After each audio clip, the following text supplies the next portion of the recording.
Rester soi-même, c'est une force et c'est une façon de se protéger du monde aujourd'hui. À partir du moment où j'ai commencé à les porter sans rien mater, sans chouchou, juste au naturel, ça a commencé à leur poser problème. Aujourd'hui, tu es en 5e. Oui. Donc, ça fait déjà un petit moment que tu reçois les critiques. Oui. Est-ce que c'est arrivé une fois ou c'est arrivé souvent? C'est arrivé souvent quand même.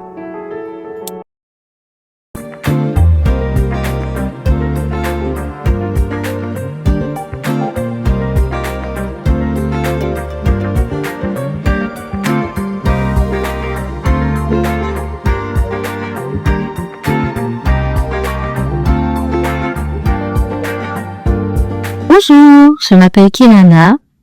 Aujourd'hui, je vais vous présenter mon émission qui s'appelle Les paroles en or de Kelana. Le thème aujourd'hui sera l'harcèlement.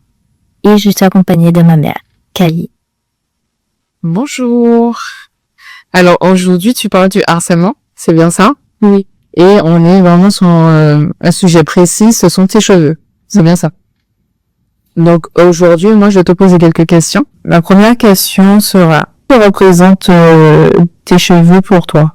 Pour moi, mes cheveux représentent ma fierté. Ok. Ils représentent aussi une grande partie de moi. Ok. Ils font partie de la personne que je suis. Ils représentent aussi mon courage. Et je trouve que comme ils sont assez intimidants, c'est assez, pour moi, ça dégage une aura courageuse. D'accord. Comment tu aimerais porter tes cheveux si personne ne te jugeait? Alors, j'aimerais les porter déjà plus qu'un accro parce que j'adore les infos. Et j'aimerais aussi essayer plus de choses avec mes cheveux, d'essayer de les coiffer toutes seules sans que tu mettes tout le temps. Je sais que c'est assez vite. En vrai, je t'aide même plus.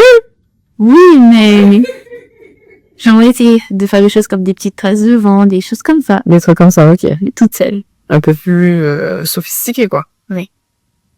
À quel moment que tu as senti que ça posait problème aux autres, tes cheveux? À partir du moment où j'ai commencé à les porter sans rien à mater, sans chouchou, juste au naturel, ça a commencé à leur poser problème. D'accord. Du coup, tu ne les plaquais plus? Non, plus du tout. Ok. Qu'est-ce qu'on t'a dit exactement?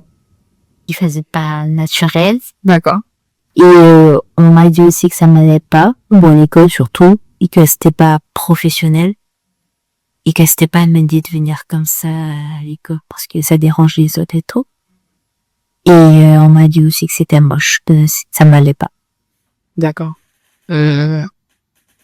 Aujourd'hui, tu es en 5e. Oui. Donc, ça fait déjà un petit moment que tu reçois les critiques. Oui.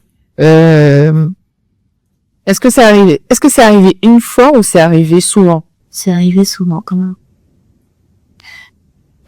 Quand ça revient tous les jours, qu'est-ce que ça fait? Qu'est-ce que tu ressens? Je ressens au fond de moi une sorte d'épuisement parce que c'est tous les jours, ça commence à devenir franchement épuisant. Et c'est blessant aussi parce que fréquemment entendre des critiques sur tes cheveux, ça commence à devenir dérangeant. Surtout quand tu as une valeur spéciale avec tes cheveux. Ça m'a profondément blessée. Ok. Ça m'a aussi fait perdre confiance en moi pendant un long moment. Ok. Et chaque fois que j'étais devant mon miroir et que je devais aller à l'école, j'ai mis mon copier. Et je me disais, mais si je me coiffe comme ça, je vais encore recevoir des critiques. Et du coup, à chaque fois, je m'en mêlais les pinceaux, je me disais, est-ce que je fais cette coiffure-là ou pas? Qu'est-ce qu'ils vont en penser? Et finalement, j'ai décidé d'aller à l'école en afro. Ok. Est-ce que tu as déjà changé quelque chose par rapport aux critiques? Est-ce que tu as déjà décidé de faire autrement vis-à-vis de tes cheveux? Oui, j'ai déjà changé les cheveux. J'ai essayé de faire plus des cheveux plaqués vraiment à mon crâne. Et j'ai essayé, mais ça n'allait pas vraiment. Et j'en continue à me faire des commentaires inutiles. Qu'est-ce que tu aurais aimé à ce moment-là qu'un adulte dise à son enfant? Un enfant reste encore une jeune personne et qu'il devrait plus prendre en compte ses sentiments vis-à-vis de lui et lui demander qu'est-ce qu'il pense de lui-même et prendre le temps de discuter avec lui parce que ça peut être vraiment très bénéfique. Et j'aimerais que la dise aussi à l'enfant que rester soi-même, c'est une force et c'est une façon de se protéger du monde d'aujourd'hui. Est-ce que tu as des amis qui ont déjà subi ce genre de réaction? Oui, j'en ai quand même beaucoup et ils étaient vraiment très dévastés. D'accord. Pourquoi est-ce si difficile pour toi d'en parler quand on est enfant? Quand on est enfant, le monde est déjà assez compliqué et on voit pas le monde de la même façon que les adultes qui sont plus matures que nous. C'est vrai. Nous, on est encore petits, donc tout peut paraître soit plus latent, soit plus réaliste. Ok. Qu'est-ce que tu dirais à un enfant qui n'ose plus être lui-même? Je dirais de rester heureux parce que c'est important, de pas s'occuper des autres parce que voilà, les autres ce sont les autres et toi tu es toi, non. Et j'avais aussi lui dire d'avoir plus confiance en lui, d'oser porter ses cheveux au naturel, d'oser imposer son style, oui, et de jamais se rabaisser face aux autres parce que le but c'est de rester fort, c'est pas de rester à terre, voilà. Exactement. Et à ceux qui pensent que ce ne sont que des mots, parce que la plupart du temps, des fois, j'ai déjà rencontré beaucoup de parents qui me disent oui, mais ce sont des chamailleries, etc., etc. Ce n'est pas si grave. Bien qu'aujourd'hui, on a quand même pas mal de parents maintenant qui font un petit peu plus attention au vu de la gravité de l'harcèlement. Mais n'empêche qu'il y a ceux qui se disent oui, mais ça reste des enfants. Qu'est-ce que tu aurais dit? Alors, j'aurais dit de laisser se rabaisser de leur part. Que l'enfant est encore jeune et qu'il y a beaucoup de choses dont il prend pas forcément conscience. Et que, comme l'adulte a déjà sûrement plus d'expérience parce qu'il a déjà été à l'école, il se dit que c'est pas grave. Ouais, mais l'enfance, il découvre, il est dans un univers qui est peut-être pas exactement. Et ce serait bien de l'aider à l'encourager pour essayer de s'en sortir mieux. Est-ce que pour toi c'est lié à une discrimination? Oui, c'est une discrimination parce que ça, les gens critiquent quand même quelque chose qui fait partie de nous. Aujourd'hui, comment tu te sens avec tes cheveux? Je me sens très fière. Je me sens très jolie. Et je trouve que j'ai des gages un peu une aura de femme. Ok. Et j'aime beaucoup. C'est vraiment super joli. Et ça me fascine de les voir aussi évoluer comme évoluer. D'accord.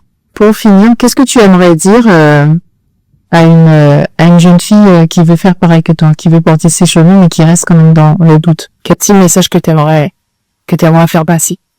Alors je leur dirais de déjà éviter de tout le temps plaquer leurs cheveux parce que peut-être que je le ferai dans une vidéo, mais la cire, la Red One, tout ça, gel éco, ça vous fait perdre les cheveux devant et vous allez ressembler à un papy de 80 ans avant même vous aller 30 ans. Donc, ce serait bien déjà de porter ses cheveux au naturel parce que des cheveux, on s'en rend pas compte, mais c'est comme un être humain, il a besoin de boire, de respirer, de manger. Il faut bien en prendre soin parce que, voilà, sinon il tombe. Donc, déjà de pas stresser, de rester calme et de pas tout le temps se dire que c'est grave si le dimanche soir je suis pas coiffée, c'est la faute du monde. Non. Sans tes cheveux, tu les portes et puis c'est tout. Tu te compliques pas la tête. Les gens sont là, ils sont là. Toi, tu es toi, donc tu restes toi. Mais je sais que la première fois tu sors dehors avec tes cheveux à l'heure et tout, et que les gens sont choqués parce qu'ils ont toujours l'habitude de te voir coiffée. Et voilà. Mais de rester calme, d'en parler à ses parents pour voir s'ils ont des bons conseils à vous donner et de rester vous-même. Quoi qu'il arrive, c'est très important. Voilà. Et je vais rajouter en tant qu'adulte simplement il est primordial d'être soi-même. En vivant dans une époque où on a tellement de gens qui jouent des rôles parce qu'ils ont été transformés, où l'éducation nous a formatés sur certains points, et on arrive à un moment à l'âge adulte où on ne sait plus qui nous sauve, et il est primordial au final dès l'enfance d'être soi-même. Pas être soi-même en fonction de ce que les gens ont projeté sur nous, les jugements. Des fois c'est des jugements qui sont posés sur eux-mêmes, qui reflètent sur nous, mais plutôt ce qu'on a décidé d'être. Et c'est primordial au final. Donc soyez vous-même. Affirmez-vous comme vous avez décidé de l'être. Et puis, ça ne peut que bien se passer. Peu importe. C'est vous.